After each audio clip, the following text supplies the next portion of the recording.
Hey guys, today we're gonna learn Slav Defense. This is Video Master Michel, and in this video I'm gonna show you a very strong way to play against Queen's Gambit. Keep watching.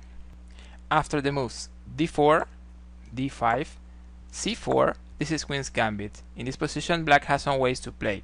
For example, we can talk about d takes c4, Queen's Gambit accepted.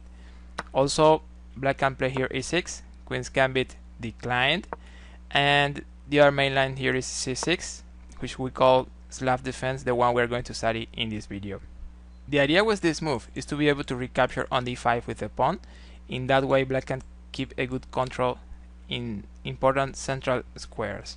Also, when the pawn is here, then Black could consider a little more the capture on c4, because now the move b5 is going to be much easier. Something not so good with Slav is that we are not really developing any piece with this move. Unlike, for example, Queen's Gambit declined, where we want to clear this line for the bishop.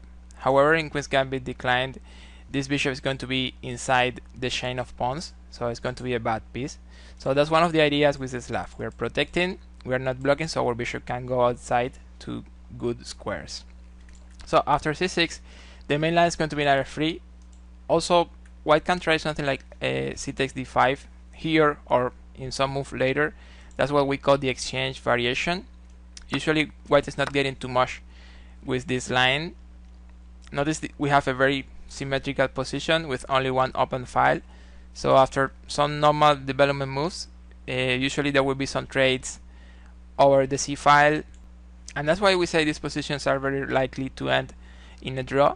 So we're going to focus in the main line where White plays here knight f3, and then we continue with normal development, knight f6. Here White should play something like knight c3, and here Black has some options. For example, Black can play here e6, which is semi-Slav. Also there is this line with a6, which is Shevchenko Slav, but the main line in this position is just d takes c4.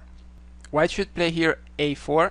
Notice that in this position, if White tries something like e3, then Black can just continue with b5. So after this, we just play b5. White can still try something like e4 to destroy our chain of pawns, and then the best move is going to be b4. In general, White is getting the pawn back, but still Black will have good positions in the middle game. So instead of playing e3, the main line in this position is going to be a4. Here White wants to avoid b5. So in this position we just continue our development and play bishop f5. There are some options here. For example, knight a6 is very well. Also bishop g4 is very playable. So we are going to focus on bishop f5 here, but at some point you can try the other lines, and they are also interesting options. So after bishop f5, this is a very important moment. Here White has two different ways to play. White can try here knight e5 or e3. The idea with knight e5, of course they want to attack the pawn on c4, but probably they prefer to recapture here with the bishop. But also there is some idea here with f3 and e4, which is very interesting and probably strong. So in this position we can continue with our development. We can try knight bd7, or also this line e6. The idea with this e6 is that after f3 we can play bishop b4, which is more than just a normal development move, because when White plays here e4, we can sacrifice our bishop on e4 and then retake with the knight. Right now Black has 3 pawns for the piece down, but also there is a very nice pressure in this position. We are taking here on c3, we are threatening things like queen h4 in some variations, and after a defensive move like bishop d2, which is the main line here, we can just capture the pawn on d4. Something interesting here, the logical tempting move queen h4 is not really working.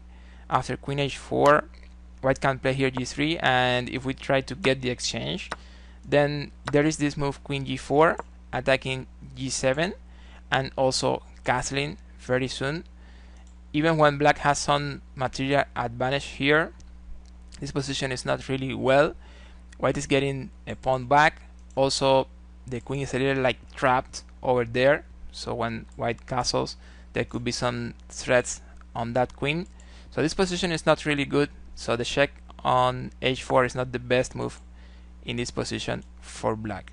The best move here is queen takes d4, and we are taking the knight, so white will want to capture here.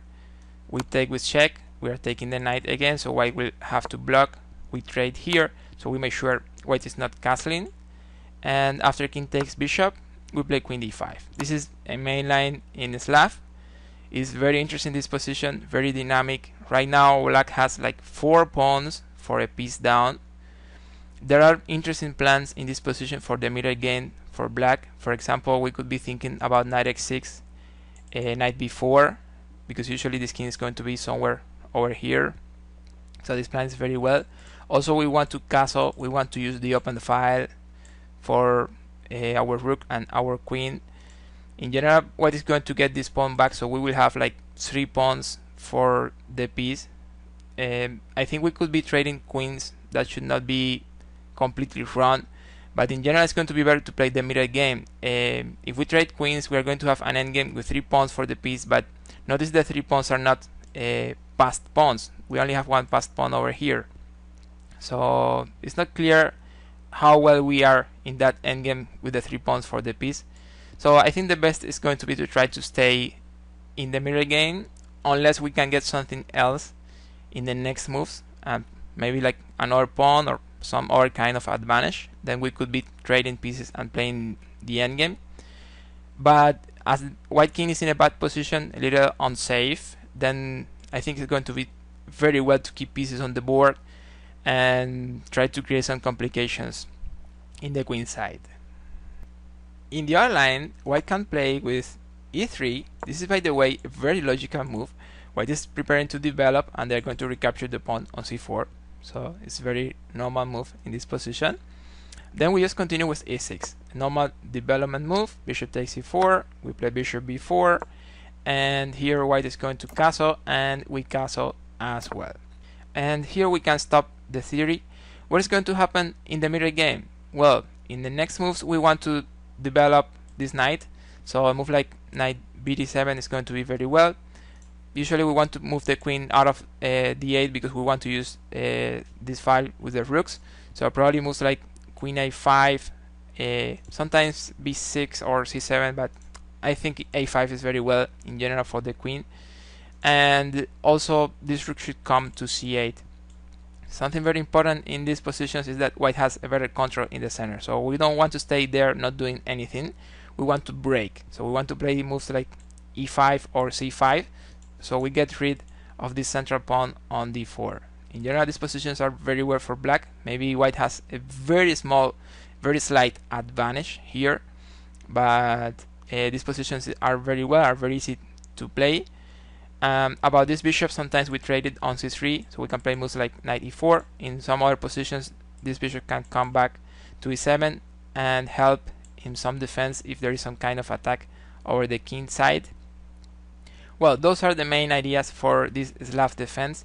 If you have any question about any move or about some particular position, please write it in the comments. I will be happy to help. So I hope you have enjoyed this video. Help my channel with some like if it was like that. Subscribe so you get notifications for my next videos. Never stop believing. See you in the next.